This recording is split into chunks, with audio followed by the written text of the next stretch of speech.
할렐루야. 하나님의 평강과 은총이 함께 예배하는 모든 분들 위해 충만하게 임하시길 간절히 축복하며 기원합니다. 오늘 말씀 한번 따라합니다. 믿음의 사람 요엘. 믿음의 사람 요엘이라는 제목으로 함께 말씀을 나누겠습니다. 요엘 선지자는 오늘 말씀을 통해서 특별히 성령님의 임재와 또 성령님의 역사를 상징적으로 우리에게 잘 보여주고 있습니다. 여러분, 요엘 선지자의 메시지는 이제 세상의 역사가 끝나고 하나님의 나라가 시작되는 그때에, 하나님의 통치, 하나님의 나라가 시작되는 그때에 하나님의 영, 성령이 모든 사람 위에 임할 것이다 라고 예언하고 있습니다. 여러분, 하나님의 나라는 언제부터 시작되었을까요? 바로 예수님께서 이 땅에 오심을 통해서 하나님의 통치가 시작됨을 통하여서 하나님의 나라가 시작이 되었습니다. 바로 그때부터 성령께서 우리에게 임하시는데 누구에게요? 모든 만민에게, 모든 사람에게 하나님의 영이 임할 것을 우리에게 예언해주고 있습니다. 오늘 28절을 보게 되면 그 후에라는 말이 등장하죠. 그죠? 근데 이 말씀을 그대로 인용한 베드로 사도행전 2장 17절에서는 그 후에라는 이 표현을 말세라는 말로 표현해주고 있습니다. 여러분, 말세에 그 후에 하나님의 영이 모든 사람 위에 임할 것이다. 이 말을 들은 이스라엘 백성들은 아마 충격이었을 것 같아요. 왜냐하면 구약시대 때에는 이 거룩한 하나님의 영, 성령님은 선지자나 왕이나 특별한 사람들에게, 때로는 특별한 장소, 특별한 시대에만 임했지만 이제 요엘 선지자가 뭐라고 선포하는 거예요? 그 후에 하나님의 영이 모든 만민 위에, 모든 사람 위에 임할 것이다 라고 이렇게 말씀해주고 있습니다. 여러분, 예수님 이후에 이 성령님의 역사는 오늘 마지막 절 말씀처럼 누구든지 여호와 이름을 부르는 자 구원을 얻는 것처럼 이 구원받은 백성들 위에 무제한적으로 차별 없이 임하는 것을 우리는 보게 됩니다. 예수님 이후에 신약시대에 와서 이 성령님의 역사는 참으로 중요합니다. 먼저 예수님의 전 생애를 보게 되면 예수님의 생애는 성령으로 시작을 해서 성령으로 마칩니다. 예수님께서 어떻게 태어나셨습니까? 성령의 잉태하심을 통해서 성령님에 의해서 이 땅에 탄생하셨습니다. 또한 예수님께서 이제 사적인 생애를 마치시고 공생애를 시작하실 때 성령이 비둘기같이 그 위에 임함을 통하여서 예수님의 공생애가 시작이 됩니다. 좀 더 구체적으로 예수님의 공생애의 첫 시작을 표현한 나사렛 회당에서의 예수님의 선포를 나타내는 구절이 누가복음 4장 18절로 19절에 나옵니다. 예수님은 공생을 시작하면서 이렇게 말씀합니다. 주의 성령이 내게 임하셨으니 이는 가난한 자에게 복음을 전하게 하시려고.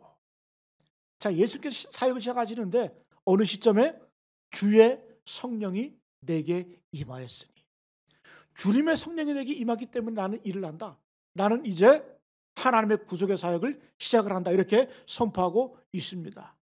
다시 말씀드리면 예수님의 사역은 성령의 임재로부터 시작이 됩니다. 따라서 주님께서는 마지막 부활하시고 승천하실 때 제자들에게 뭐라고 말씀합니까? 예루살렘을 떠나지 말고 약속하신 성령을 기다리라 라고 이렇게 말씀을 합니다.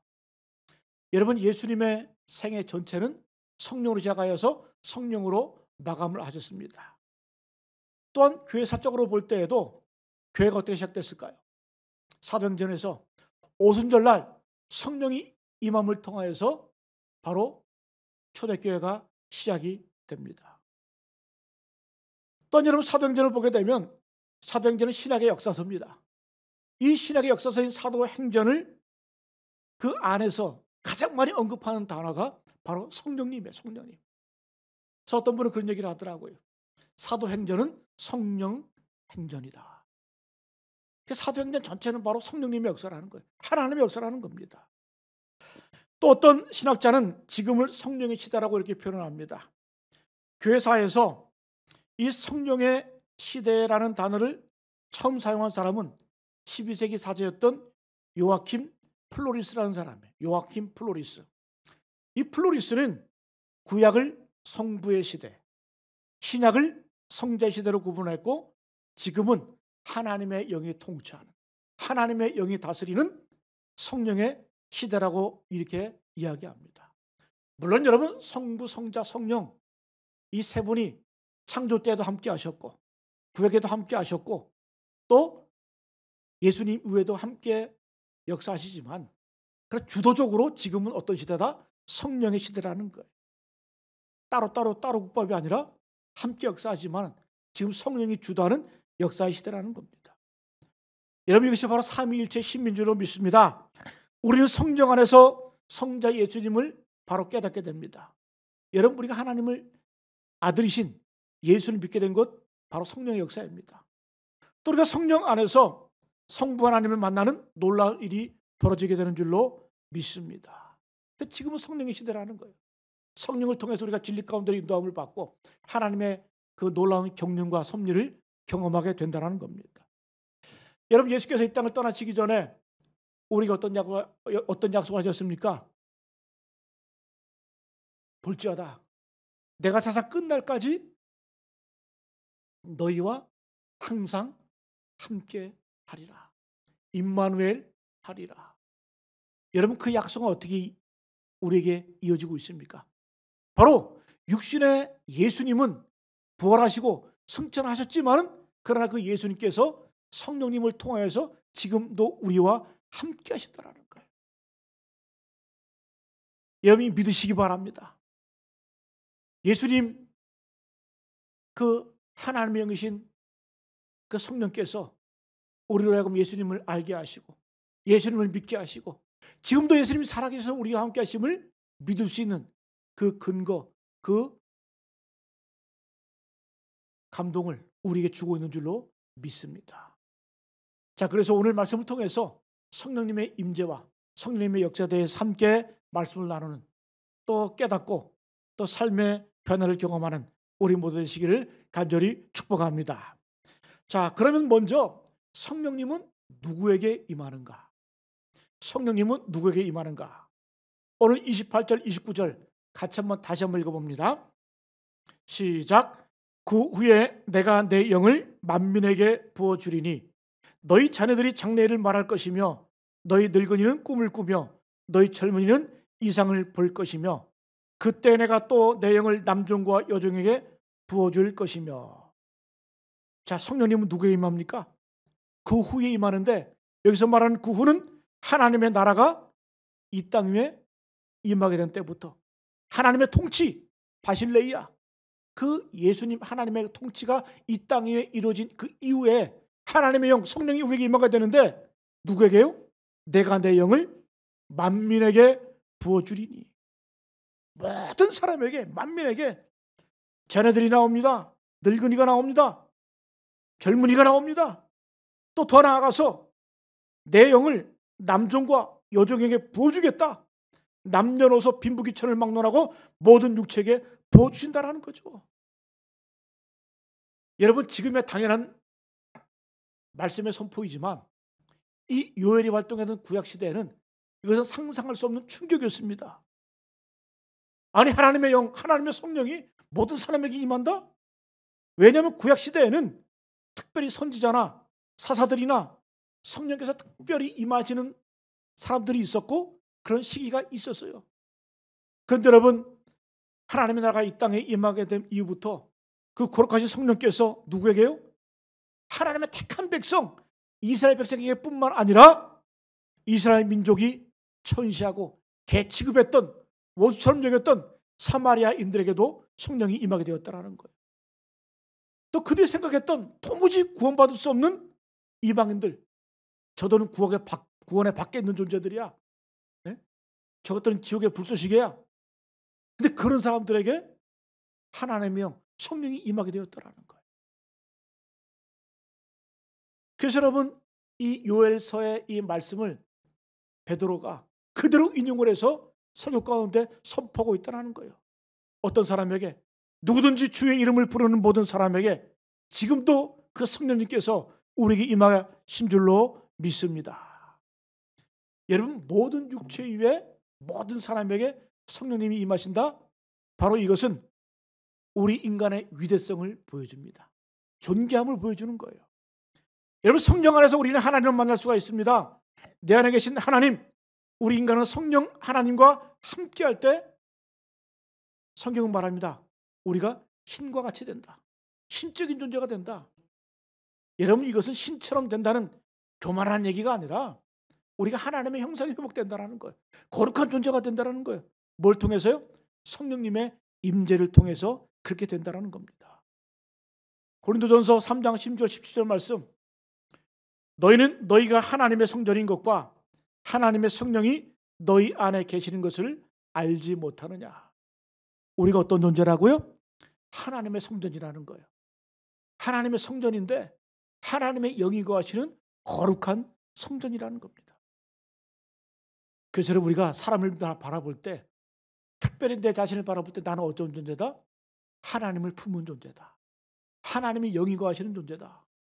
여러분, 우리가 상대방을 대할 때, 이웃을 대할 때, 옆 사람을 대할 때 그 사람을 단지 한 사람의 생명으로 보는 것이 아니라 그 속에 하나님의 영이 임재하신다. 하나님이 함께 하신다. 하나님을 품은 존재다. 우리가 이렇게 믿고 산다고 한다면 함부로 대할 수가 없습니다. 함부로 말할 수 없습니다. 함부로 경시할 수가 없다는 거예요. 여러분, 그러므로 인간의 생명의 고귀함을 어디에서 찾을 수 있을까요? 바로 성령님의 인재를 통해서 찾을 수 있는 줄로 믿습니다. 우리는 어떤 존재다? 하나님을 품은 존재, 하나님의 영을 품은 존재예요. 그래서 초대 교부 가운데 이 크리소스톰은 설교를 얼마나 잘했는지 별명이 황금의 입이에요. 황금의 입. 네? 그 나오는 그 입술이, 그 설교의 말씀이 너무 좋을 것 같아서 크리소스톰의 이 별명이 황금의 입이었습니다. 근데 그분은 늘 걷는 것도 조심조심했다 그래요. 왜?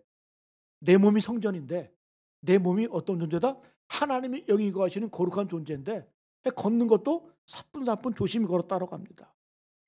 여러분, 톨스토이는 이렇게 얘기합니다. 우리 모두의 자아는 그 내부에 깃들어 있는 신성을 가리키는 덮개이다. 우리 자아가 뭐라고요? 하나님의 신성, 우리 안에 있는 그 신성을 덮는 덮개에 불과하다는 거예요.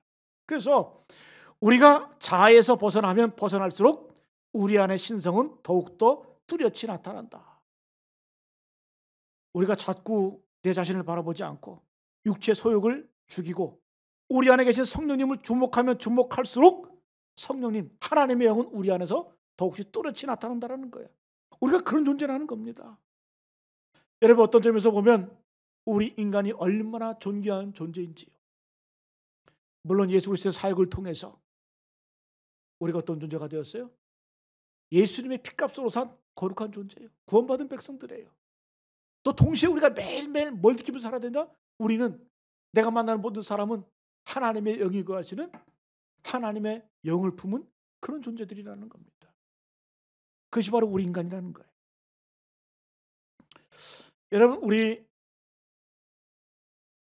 민족 가운데 동학혁명을 할 때 이 동학혁명의 교주였던 이 최시영이라는 분 중에 이런 일화가 있습니다.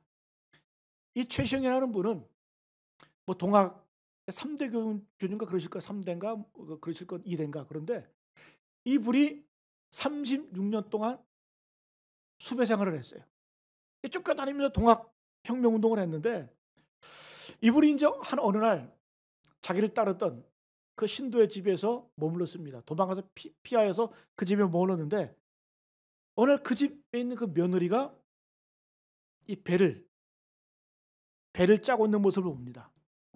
옛날에 이렇게 손수 배를 짜가지고 옷감을 만들었잖아요. 그죠? 그 집 며느리가 배를 짜는 모습을 보면서 가만히 바라보면서 뭔가 묵상을 하는 거예요. 그러면서 그 집의 주인인 그 신도에게 묻습니다. 누가 배를 짜고 있는가? 그 주인이 이렇게 얘기합니다. 예, 제 며느리입니다. 그때 최시영 이 교주가 이렇게 얘기합니다. 아닐세, 바로 하나님이시네. 이 최시영은 그 한 여인을 바라볼 때 단순히 배짜는 여인이 아니라 그 안에 있는 그 하나님, 그게 뭐 인내천, 사람이 곧 하늘이다. 여러분, 우리 고유의 사상 가운데도 이런 사상이 있다는 거예요. 그래서 여러분, 우리 감리교회 신학자 중에 유명한 분이 계시죠. 홍정수 박사님이 계신데, 감리교 신학교 교수였던 이 홍정수 박사님 책 중에 이런 책이 있어요. 제 서재도 있는데, 배짜는 하나님. 배째는 하나님이 아니라 배짜는 하나님. 바로 이 일화에서 그 배를 짜고 있는 그 여인, 가난하고 소외되고 그 천진난만한 청순한 그 여인 가운데 뭘 본 거예요? 하나님을 본 거예요. 그들을 사랑하시고 그들을 품으시는 그 하나님의 그 손길을 느꼈다라는 겁니다.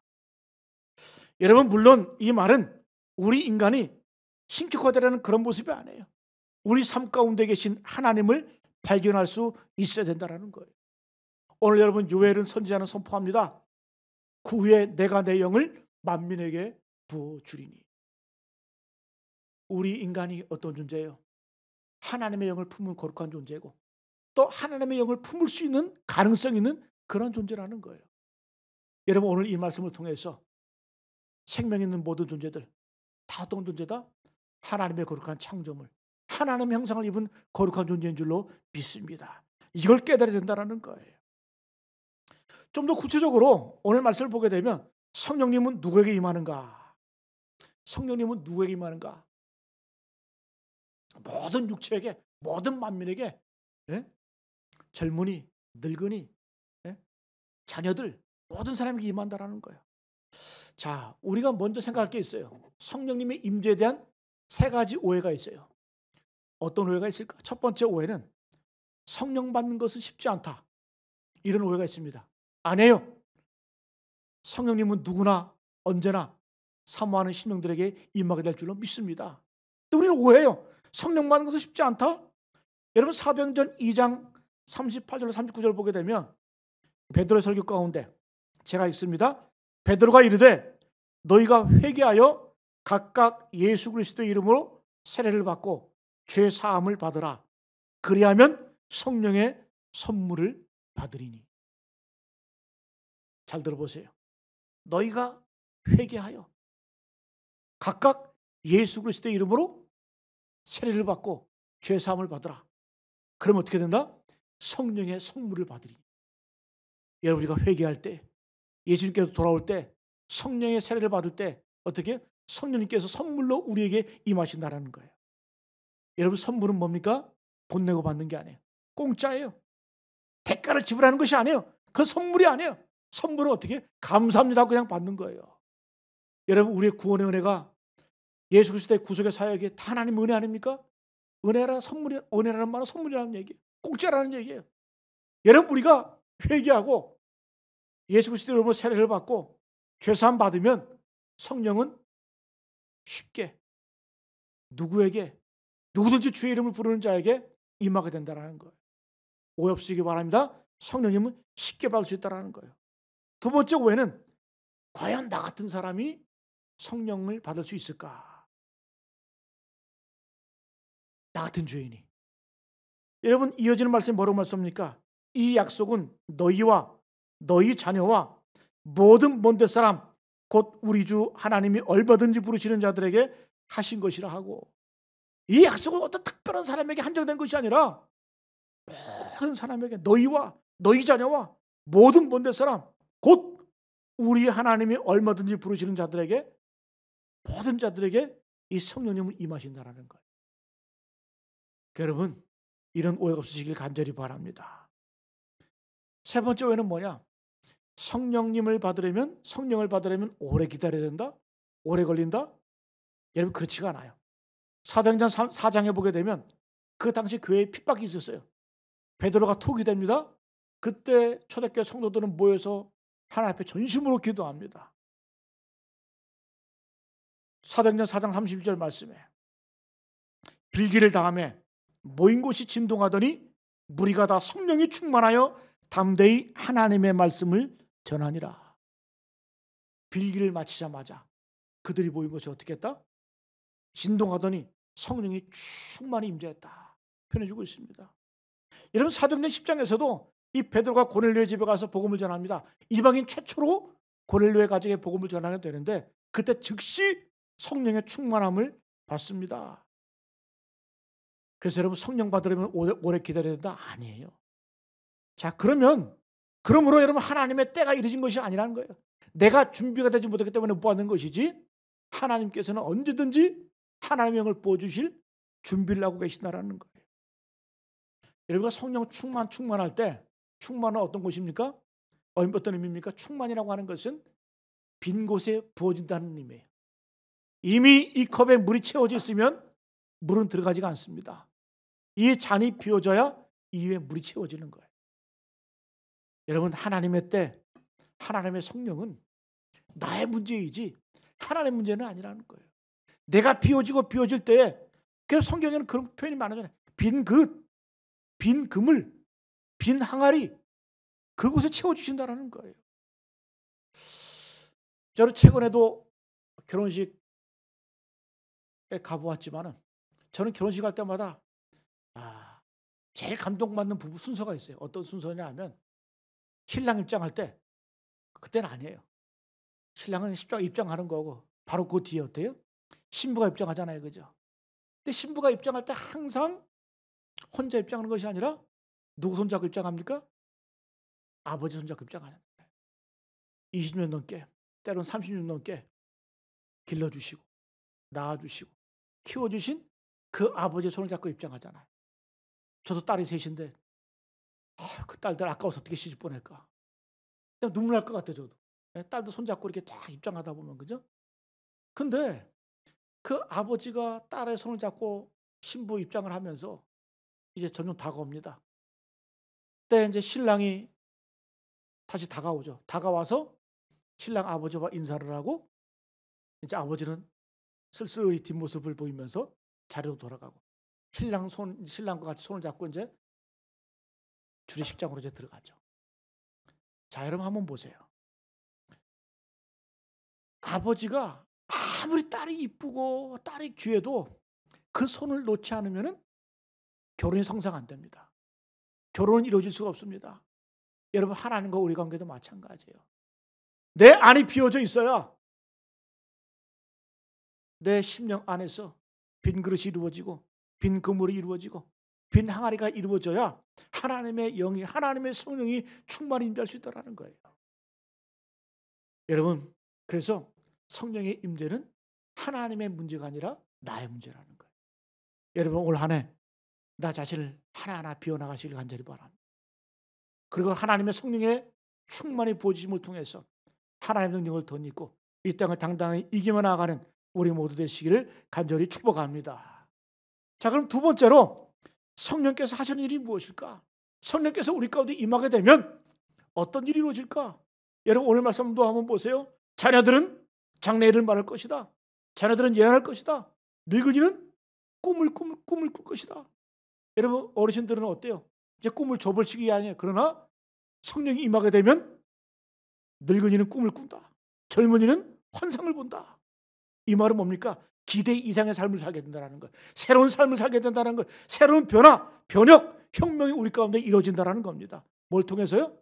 성령님의 임재를 통해서. 여러분, 예수님의 십자가 사건을 통해서 제자들은 갑자기 변한 거 아니에요. 십자가 예수님이 달려주고 돌아가실 때 제자들은 다 도망갑니다. 고향으로 도망갑니다. 우리 고기 잡으러 가자, 물고기 잡으러 가자. 다 흩어집니다. 무능력한 거죠.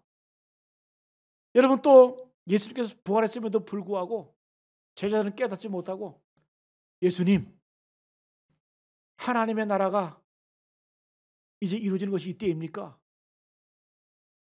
예수님이 그 말을 듣고 얼마나 한심했겠어요. 여전히 어떤 육적인, 정치적인 그런 메시아를 갈망하고 있다는 거죠. 그때 예수님 뭐라고 말씀합니까? 때와 권한은 너희가 알 바가 아니다.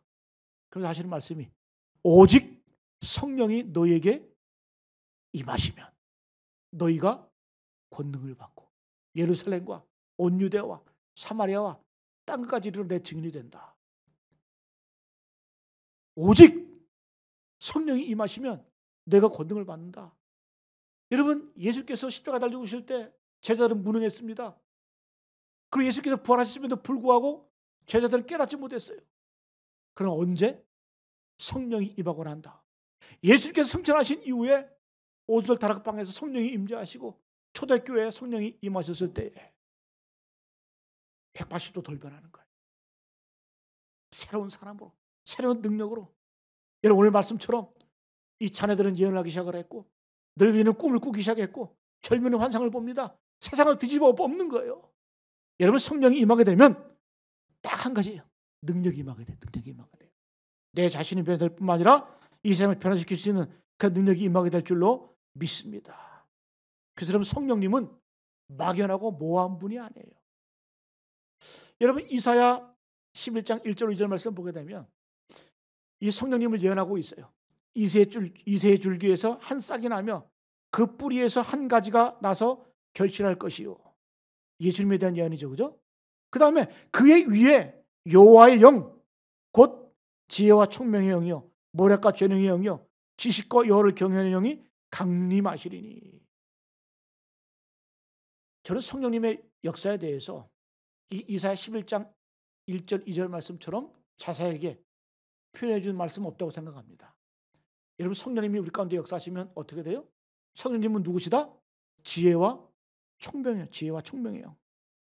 여러분, 성령님이 우리 가운데 임재하게 되면 환상도 보고 꿈도 꾸고 비전도 바라보지만, 그러나 뭘 통해서요? 성령님이 역사하시는데 성령님은 지혜와 총명이라는 거죠. 그러니까 성령님이 우리 가운데 역사하게 되면 지혜가 생겨. 지혜요. 여러분, 지혜가 얼마나 중요합니까? 솔로몬도 기도할 때 뭘 구했습니까? 제일 먼저 지혜를 구했죠.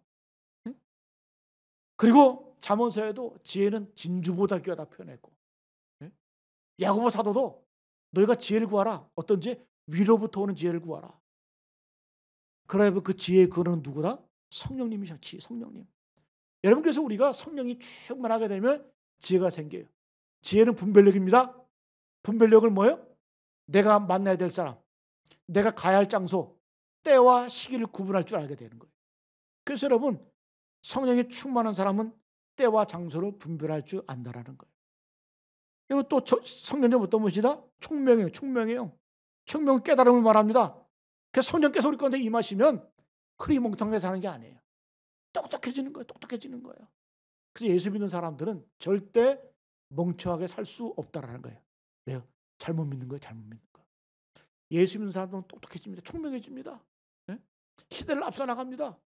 왜? 그게 성령의 역사이기 때문에. 성령님은 어떤 분이다? 지혜와 총명형이다. 두 번째, 성령님은 모략과 재능형이다. 모략은 영어로 뭐라 그랬어요? 모략. 카운셀링. 여러분, 성령님은 우리의 모략가예요. 모략가. 카운셀링, 상담해 주시는 분이에요. 내가 갈 바를 알지 못할 때, 낭망할 때, 외롭고 지칠 때에 성령님 우리에게 찾아오셔서 위로해 주시는 분이에요. 상담해 주시는 분이에요. 카운셀링 해 주시는 분이에요. 여러분, 얼마나 구체적입니까? 여러분, 힘들고 지치고 피곤할 때 주님 앞에 기도해 보세요. 하나님의 영이 우리 가운데 임하세요. 내 마음 가운데 평안함을 주세요. 담담을 주세요. 확신을 주세요. 이게 성령님의 역사를 하는 거예요. 그 우리는 왜 이렇게 체험하지 못할까? 이런 것들을 기도하지 않기 때문에 그래요. 열왕기상 18장에 보게 되면 엘리야 선지자가 위대하게 쓰임받죠. 갈멜산에서 바알 선지자 450명, 아세라 선지자 400명, 850대 1로 싸워서 그들 물리치잖아요. 하나님의 것을 드러내잖아요. 근데 갑자기 아방의 아내였던 그 이세벨이 자기들의 선지자가 죽은 줄 알고 이 엘리야를 위협을 하죠. 내가 너 반드시 만나면 죽여버리겠다. 그때 갑자기 이사야가 겁을 먹고 광야로 도망갑니다. 그리고 로뎀나무 아래에서 죽기를 구하죠. 하나님, 죽여주십시오. 급격한 우울증을 경험하게 돼. 그때로만 하나님께서 어떻게 그를 위로해 주세요? 구운 떡과 물 한 병으로 먹이세요. 먹이고 재우고. 여러분, 하나님의 위로. 여러분, 우리가 힘들고 어려울 때 푸는 마음이 뭔 줄 아세요? 자는 거예요. 잘 먹는 거예요. 오죽하면 여러분 시편에 보면 하나님께서 뭐라고 말씀해요? 하나님께서 사랑하는 자에게 잠을 주시는도다. 줄 게 없어서 잠을 주실까? 여러분 내가 잠자는 동안 믿고 잠자는 동안 하나님 역사하신다라는 거예요. 여러분 성령님 어떤 분이세요? 모래의 영이세요. 모래의 영. 우리를 위로해 주시고 상담해 주시고 용기를 주시고. 그래서 여러분 성령님은 우리가 강력하게 역사하실 때도 있지만 그러나 더 중요한 것은 우리가 힘들고 지치고 외로울 때 그들에게 다가오셔서 모략으로 카운셀링으로 위로해 주시는 그런 분인 줄로 믿습니다. 성령님은 또 모략과 재능의 영. 여러분 성령님은 얼마나 구체적인지 몰라요. 그 역사가. 예? 여러분 성령님은 구체적으로 우리가 이 땅을 살아갈 때 우리의 은사, 재능을 발견하게 하세요. 그게 성령님의 역사예요. 그러니까 기도하고 나의 삶의 문제를 가지고 기도하면 하나님께서 역사하시는데 어떻게 역사하세요? 내 은사를 발견하게끔 만드세요. 그래서 내가 기쁘고 감사하게 그 일을 감당할 수 있도록 성령님께서 깨닫게 하세요. 길을 보여주세요. 여러분 은사 너무 어렵게 생각하지 마세요. 우리가 기도하면 은사를 발견하게 되는데 여러분 책에 보니까 은사를 분별하는 길은 4가지다. 첫 번째, 잘하냐? 잘하는 게 은사예요. 그죠? 우리 강변 집사님 계시지만 이 피아노 치는 거, 반주하시는 거 은사죠, 은사. 그죠? 아무나 할 수 있는 거 아니에요. 저도 애들 키우면서 피아노를 이렇게 가르쳐 보지만 지가 하기 싫으면 못해요. 못 배워. 예? 그래서 이 은사라고 하는 건 뭐냐? 잘하는 게 은사예요. 잘하는 게 은사. 예? 다 다른 거죠. 그죠? 영적인 은사도 있지만 어떤 재능도 은사에 포함이 되는 거예요. 두 번째 은사는 뭐냐? 좋아하냐? 내가 뭘 잘해. 그런데 해도 해도 즐거움이 없어요. 기쁨이 없어. 여러분 그거 은사 아닙니다.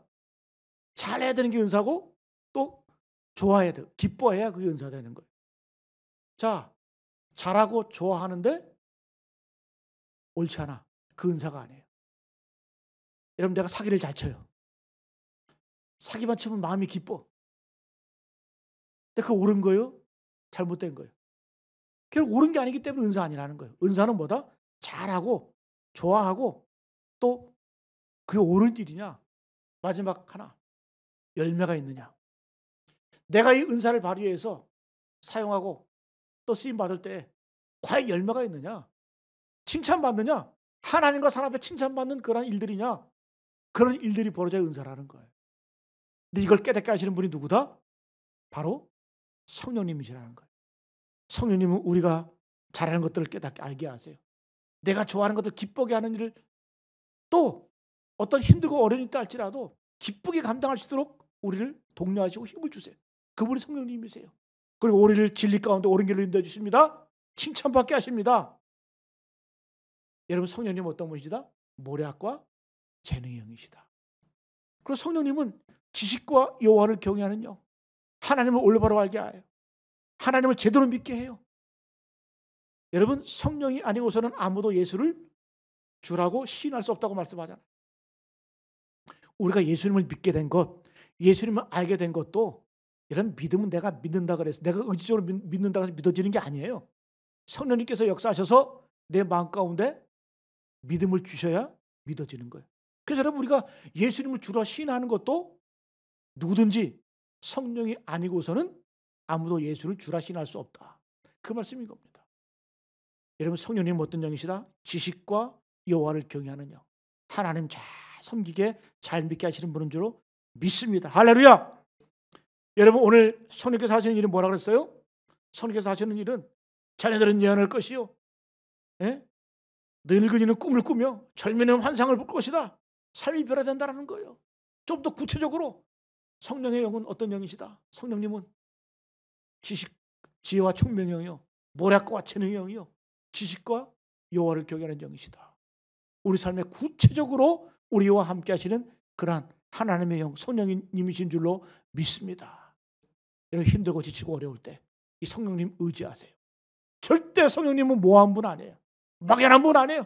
저 멀리 추상적인 그런 분이 아니세요. 우리 삶에 구체적으로 역사하시는 그런 하나님의 영이신 줄로 믿습니다.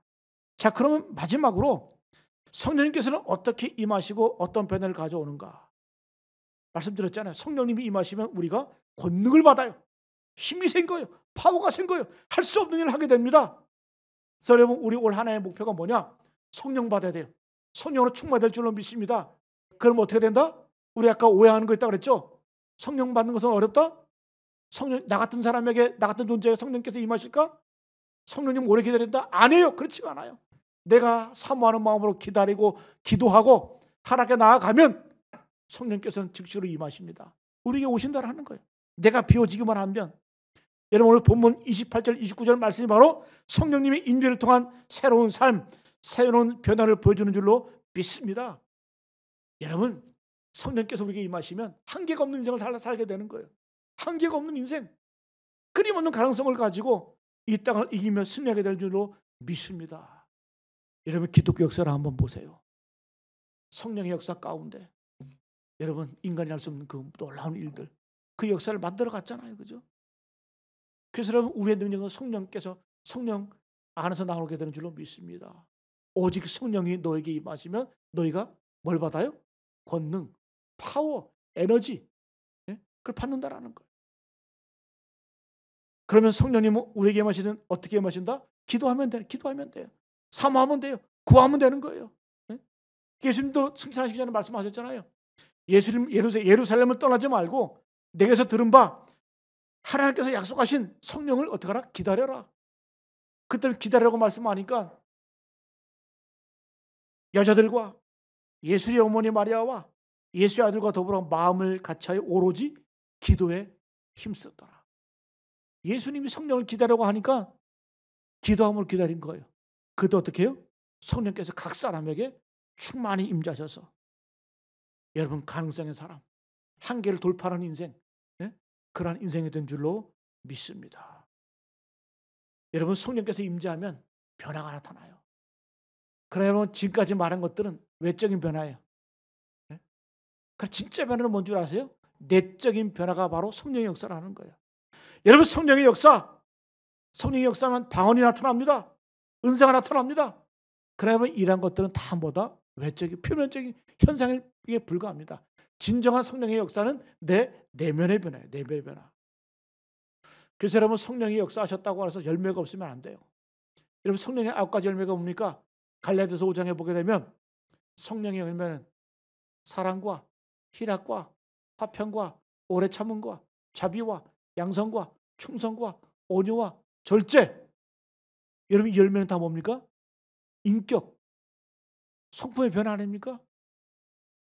여러분, 이 9가지 열매는 다 예수님의 모습, 예수님. 그래서 성령께서 우리께 임하시게 되면 외적인 방언의 은사, 뭐 여러 가지 은사를 주어지지만 그러나 정작 본질은 뭐다? 내 내면의 변화가 된다는 거예요. 열매가 있어야 된다는 거죠. 여러분, 예수님의 모습 굳이 구분하자면 이 9가지 열매 가운데 첫 번째, 세 번째는 1번부터 세 번째까지는 사랑과 희락과 화평, 이것은 하나님과 우리의 관계를 말하는 겁니다. 그 다음에 오래 참음과 자비와 양선, 이것은 사람과 사람 사이의 관계를 말합니다. 이웃과의 관계를 말합니다. 그 다음에 충성과 온유와 절제, 이것은 내 내면의 삶의 변화를 말하는 거예요. 여러분, 성령님이 역사하시면 이렇게 변화된다는 거예요. 하나님이 원하시는 인격, 하나님이 원하시는 그런 존재로 변화되는 줄로 믿습니다. 이것이 성령의 역사라는 거예요. 여러분, 올 한 해 성령님을 구하시고 성령께서 주시는 힘과 능력을 가지고 이 땅을 이기며 승리하며 나갈 간절히 축복합니다. 오늘 말씀을 정리합니다. 여러분, 성령님은 지금은 성령님의 시대예요. 성령께서 주도적으로 역사하십니다. 성령님은 누구에게 임하신가? 차별 없이 구별 없이 모든 만민에게, 심지어 남종과 여종, 빈부귀천, 남녀노소를 막론하고 누구든지 주의 이름을 부르는 모든 자에게 임하신다라는 거예요. 이것이 약속이에요. 자, 성령께서 우리에게 임하시면 어떤 역사? 내 한계를 초월하게 됩니다. 무한한 가능성이 있는 인생을 살게 되는 거예요. 성령님은 어떤 영이시다? 지혜와 총명의 영이요, 모략과 재능의 영이요, 지식과 여호를 경외하는 영. 구체적으로 우리 삶 가운데 역사하시는 분이 바로 성령님이시라는 거예요. 이 성령님을 더 있게 되면, 충만하게 되면 우리가 지혜로운 삶, 총명한 삶, 그리고 하나님을 누구보다도 정말로 잘 섬길 수 있는 그런 존재로 거듭나게 된다는 거예요. 또 성령께서 우리에게 임하게 되시면 어떤 변화, 외적인 변화도 있어요. 그러나 형상적인 변화가 다가 아닙니다. 예? 진정한 변화는, 진정한 성령의 역사는 내 내면의 변화, 성품의 변화. 9가지 열매를 맺어가는 겁니다. 여러분 올 하나의 목표가 뭐가 되었으면 좋을까요? 주님께서 우리에게 말씀하셨어요. 예루살렘을 떠나지 말고 약속하신 성령을 기다리라. 그때 여러분 예수님과 예수님의 제자들과 예수님의 가족들은 모여서 전심으로 약속하신 성령을 위해서 기도했습니다. 기도할 때 각 사람에게 성령께서 역사하셔서 감히 상상할 수 없는 그런 놀라운 일들, 그런 놀라운 하나님의 역사를 만들어가는 줄로 믿습니다. 이런 위대한 비전, 꿈을 가지고 올 한 해 승리하며 나가시는 우리 모두 되시길 간절히 축복합니다.